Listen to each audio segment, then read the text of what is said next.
Hey! Quick Films here. Today I will show you a drama, adventure, action film from 2011, titled The Grey. Spoilers ahead. Watch out and take care. The movie opens with Otway's inner voice, narrating that he has a job in the middle of nowhere for a major oil company.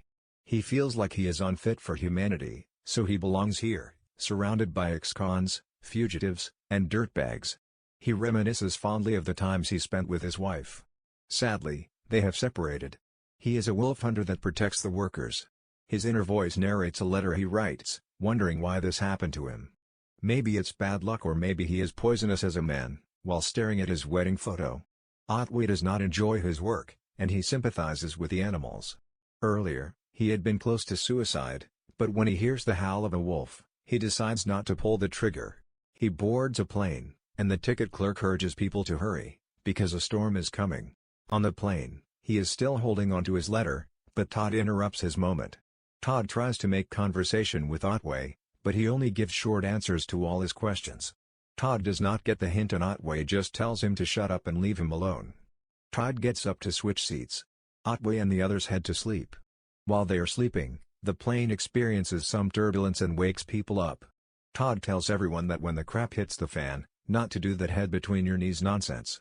Everyone berates him for even suggesting such a thing could happen. Later, the stewardess is walking around and the turbulence has calmed down, a screen flickers, the electronics have malfunctioned and the temperature on the plane is dropping. Suddenly the plane loses altitude. Otway clears the window and sees that one turbine is on fire. The plane begins to plummet, and part of the plane collapses. Otway is ejected, he falls into the snow and luckily he survives. The plane crashes close to him, the sight is horrific. Everything around him is in ruins. People scream for help. Otway helps Todd to get up and goes looking for more survivors. One man thinks this is all a dream and he will wake up soon. As the storm dies down, the picture becomes clearer who has survived and how many have suffered wounds. The others call Otway to a man that is bleeding out. He tells him the sad news that he is going to die and tries to comfort him in his last moments. Burke laughs uncontrollably as a coping mechanism. Only 7 of them survived the crash. Diaz points out that Todd just had to open his mouth, believing it was his fault they crashed. Otway takes control of the situation and tells them it will be dark soon, so they need to build a fire if they do not want to freeze to death. At daybreak, they head on their way, claiming that no help will come, and even if it does, it could take weeks. Everyone gathers supplies they can use, and wood they can burn.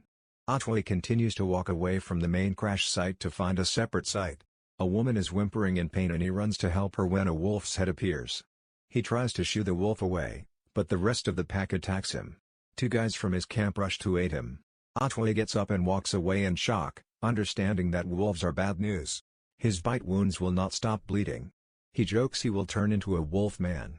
He assures everyone that the wolves are probably just passing through, but if their den is within 300 miles, they will come after them. When asked by Diaz how he knows so much, Otway replies he gets paid to hunt these things. The wolves can smell the group's wounds. Otway suggests moving the bodies away so they do not attract unwanted attention. While moving the bodies away, Otway gets into an argument with Diaz for looting the dead, and Diaz backs off. As they sit around a campfire, joking and eating their scarce rations, they hear the howl of a wolf. Otway grabs a torch and goes to investigate. He sees a gigantic wolf, presumably the leader of the pack. When the other wolves' eyes light up, they understand they're surrounded. He tells them not to move. Otway knows if they run, they will be hunted down for showing weakness. The wolves eventually retreat and they decide to patrol in 2-hour shifts. When one of the other guys is assigned to stand guard, he grabs a torch to take a leak. As he does so, a couple of wolves catch him off guard and kill him. In the morning, Otway discovers fresh blood dripping and one of them missing. He discovers a body outside. When the group gets out, he shares his concerns that the wolves did not eat him, they just killed him, which means they were not here for the food. He points out they are probably in the wolves' territory. Otway suggests heading for a tree line. The wolves might leave them alone if they see them leave, or at least they better defend themselves. Diaz argues no one appointed Otway as the head of the group. Otway says that no one who does not want to have to follow him, yet everyone leaves. Otway asks Hendrik to collect all the wallets for the families of the deceased and take them with him. Diaz is upset for wasting time on such a trivial matter. Otway finds the letter he wrote. Hendrik says a prayer and the 6 of them set off. The way is difficult, They barely make any progress with the wind blowing against them. Todd lags behind them and is attacked by wolves. Otway can barely hear his cries for help because of the strong wind. He cannot help him because his legs are sinking into the snow. By the time he is near him, the wolves have already bitten him to death. They keep moving. The snow is so deep that it slows them down and it is already nightfall. They notice a pack of wolves running at them from both sides and try their best to get into the forest as fast as possible.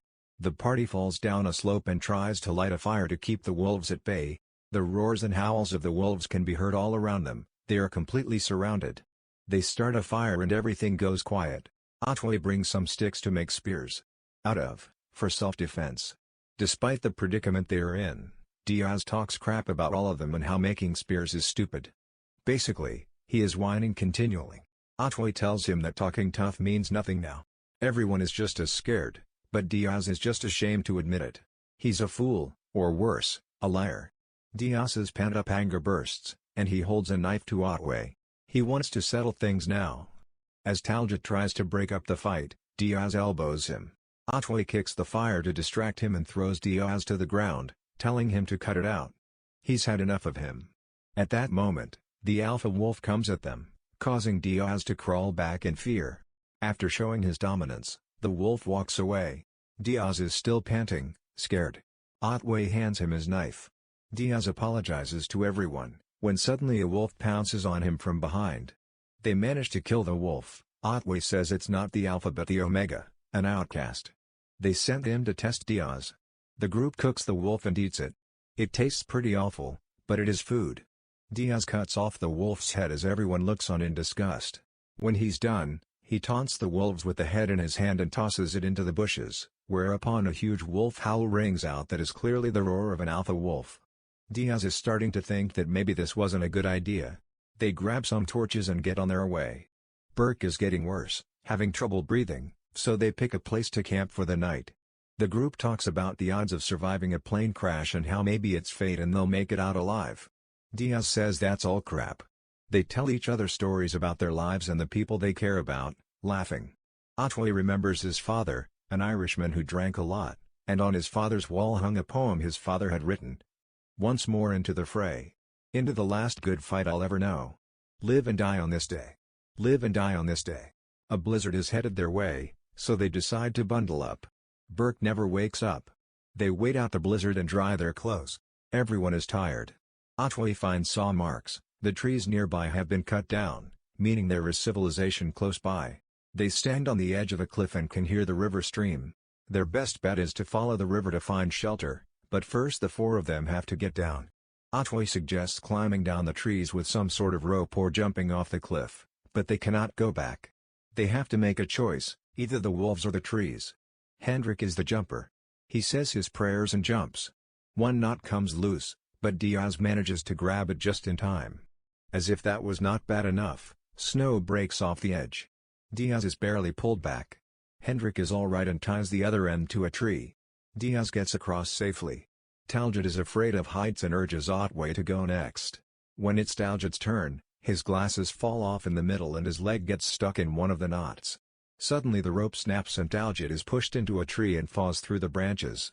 Once at the bottom, he hallucinates about his daughter but they are wolves tearing him apart. Then there were only 3 left. While climbing down, Diaz falls from the tree and hurts his knee. They continue to walk along the river. Diaz has trouble keeping up and simply tells Otway and Hendrik to leave him. He's beat. He hands Hendrik his wallet and refuses to move on and wants to accept his death. Diaz wishes them good luck and they go on their way. A short time later, wolves tear him to pieces.